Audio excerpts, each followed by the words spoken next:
আমাদের বুম দুর্বার কলম।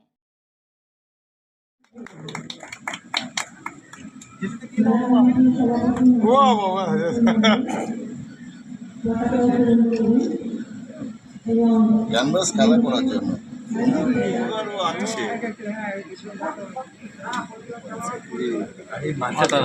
নাম কি ধরে ফেলেছে, ধরেও ফেলেছে।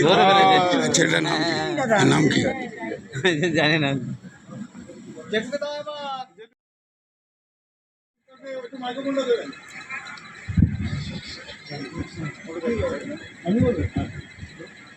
অসতো মা সাদ্গময় তমসো মা জ্যোতির্গোময় মৃত্যুর মা অমৃতম গোময়।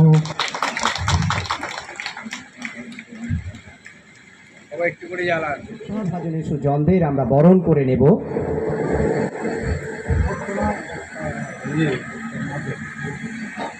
সাথে সাথে আমরা মাননীয় অতিথিবর্গের অভ্যর্থনার্থে আমরা একটি সোনালী সঙ্গীত। মাগো তোমায় ভালোবেসে জানি নে তোর ধনরতন আছে কিনা রানীর মতন, শুধু জানি আমার অঙ্গ জুড়ায় তোমার ছায়ায় এসে। ও আমার দেশের মাটি তোমার পরে ঠেকাই মাথা। যে মুরসালিন মোল্লা থেকে রত্না চ্যাটার্জি সবাই আমার ছাত্রী।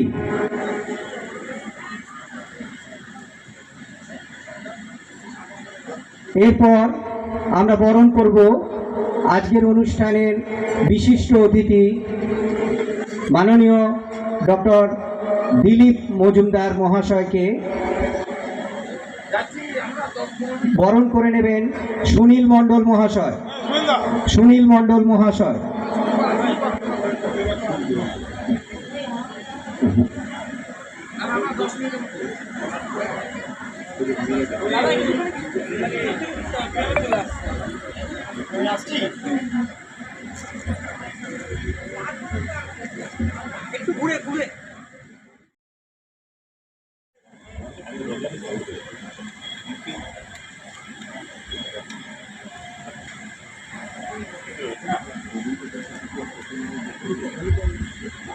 এরপর আমরা বরণ করব মহেশতলা মেলোডির নিউক্লিয়াস মাননীয় অনুপম নস্কর মহাশয়কে। বরণ করে নেবেন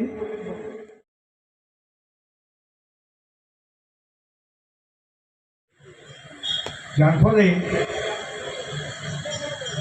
সাহিত্য নিয়ে যারা আছেন তাদের আমরা ভীষণ শ্রদ্ধা করি, কারণ তাদের হাত থেকে যে লেখাগুলো বেরোয় কোনো কোনো সময় পড়ি, সেগুলোতে নিজেকে তখন মনে হয় যে আমি যদি একটু পারতাম তো আমিও তো বোধহয় লিখতে পারতাম।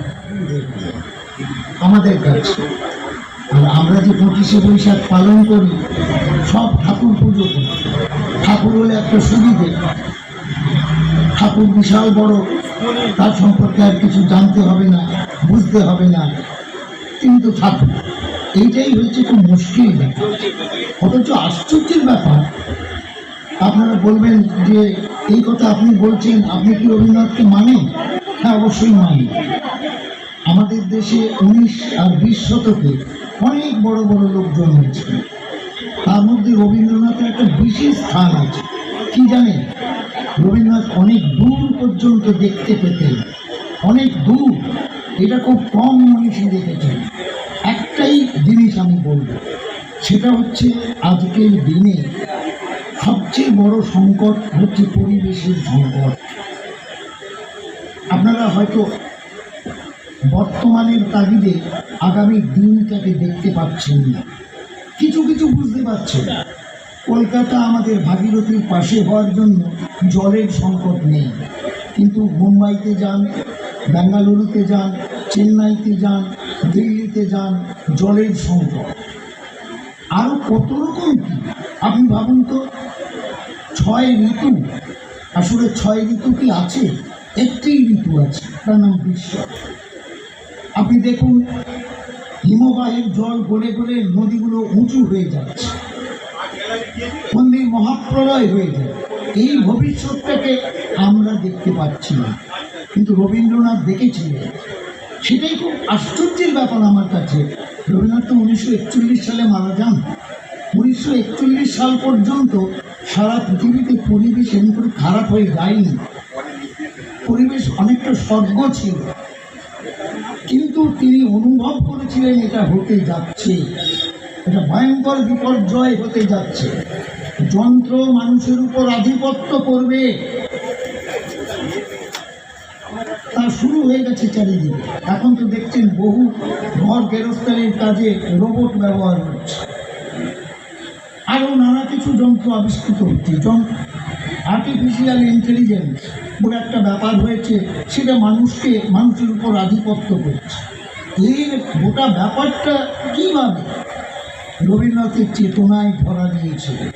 আমরা রবীন্দ্রনাথের সেই সব জিনিস করি না, এটা খুব দুঃখের ব্যাপার।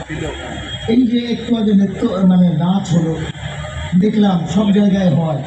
আমি হিসেব করে দেখেছি রবীন্দ্রনাথের 125-30টা কবিতা আর 150টার মতো গান আর গোটা চারেক নৃত্যনাট্য ঘুরে ফিরে সব জায়গায় হয়, কিন্তু সেইগুলোতে কী বলা হচ্ছে তার কোনো কিছুই আমাদের মগজে ঢোকে না। আপনাদের এখানে একজন আছেন ডক্টর রবীন মণ্ডল, তার কাছে আমি শুনেছি তিনি ওই মিউজিক থেরাপি নিয়ে কাজ করছেন। রবীন্দ্রনাথের গান এবং নাচ এটা মিউজিক থেরাপির কত কাজে সেটা আমরা অল্প স্বল্প করে জেনেছিলাম, সে নিয়ে কিন্তু কোনো চর্চা নেই। ওই যে বললাম যে তিনি পদবিতার ঠাকুর আমাদের কাছে হয়ে গেছেন ঠাকুরকে আমরা পুজো করব। 25শে বৈশাখ হলে ওই 125টা কবিতা আর 150টা গান গোটা চারেক নৃত্যনাট্য করব। তার শেষ রবীন্দ্রনাথকে বোঝার দরকার নেই, পড়ার দরকার। আমার মনে হয় রবীন্দ্রনাথ তো শুধু কবিতার গান লেখেননি, অসংখ্য প্রবন্ধ লিখেছেন, অসংখ্য চিঠি লিখেছেন গদ্যে। রবীন্দ্রনাথের গদ্য আমাদের বঙ্গদেশের 1% মানুষ পড়ে কিনা আমার সন্দেহ আছে, অথচ সেই প্রবন্ধে তিনি আধুনিক যুগের সব সমস্যাগুলোকে ছুঁয়ে গেছেন। এই যে আজকে প্রাদেশিকতার জিগি, বিভাজনের জিগি রবীন্দ্রনাথের চেতনায় সেটা ধরা পড়েছিল। এই যে যুদ্ধের আবহ, রবীন্দ্রনাথ বলছেন যুদ্ধ কারা লাগায়, যুদ্ধ লাগানো হয়, কারা লাগায়। রবীন্দ্রনাথের ভাষাতেই বলি, চড়া নারীওয়ালা লোকেরা যুদ্ধ লাগায়।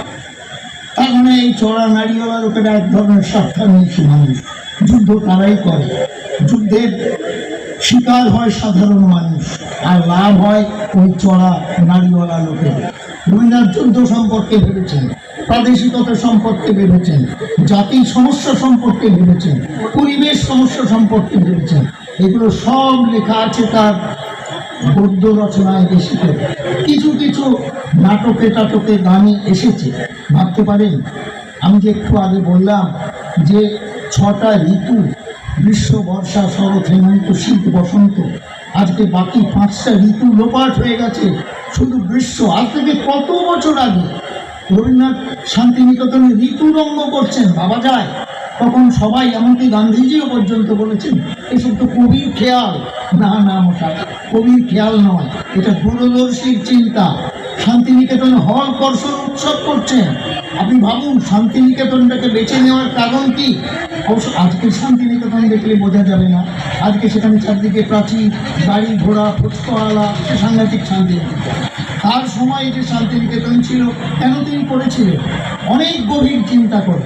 শুধু তো সেখানে গাছপালা নেই, আছে জনজাতি সাঁওতালরা, আছে কোপাই, আছে খোয়াই, এই সবগুলোকে নিয়ে একটা প্রাকৃতিক পরিমণ্ডলে আনতে চেয়েছে।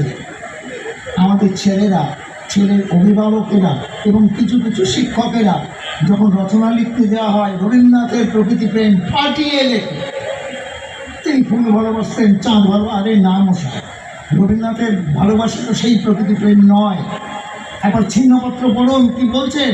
আমি প্রকৃতির সঙ্গে এক হয়েছিলাম, আমার উপর ঘাস উঠত, আমার উপর গাছ উঠত, গাছে হিল্লোল বইতো। ভাবুন কোথায় গেছেন তিনি। আমি প্রকৃতির অঙ্গ।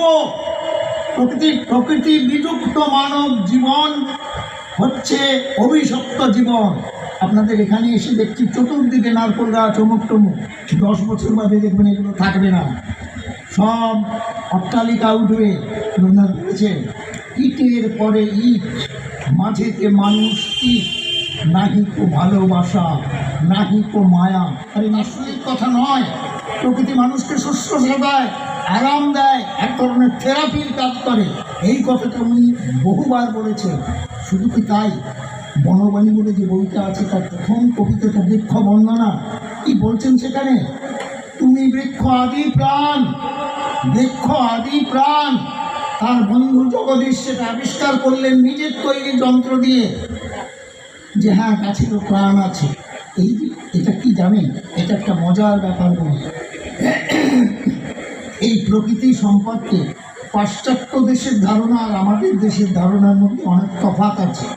পাশ্চাত্য দেশে প্রকৃতিকে ভোগ করা, শোষণ করা, প্রকৃতির উপর আধিপত্য বিস্তার করার মানসিকতা তার দেশের দর্শনে, সাহিত্যে, প্রায় সব জায়গায়। আর আমাদের দেশের দর্শনে, সাহিত্যে প্রকৃতি সম্পর্কে একটা হোলিস্টিক অ্যাটিটিউড, একটা সর্বাত্মক দৃষ্টি। ওই যে আমাদের তপবনের কনসেপ্টটা, রবীন্দ্রনাথের প্রবন্ধ আছে তপবন, কেন সেখানে শুনতে বেশ কবি কবি লাগে, যে সমস্ত মানুষ সেখানে তপবনে গিয়ে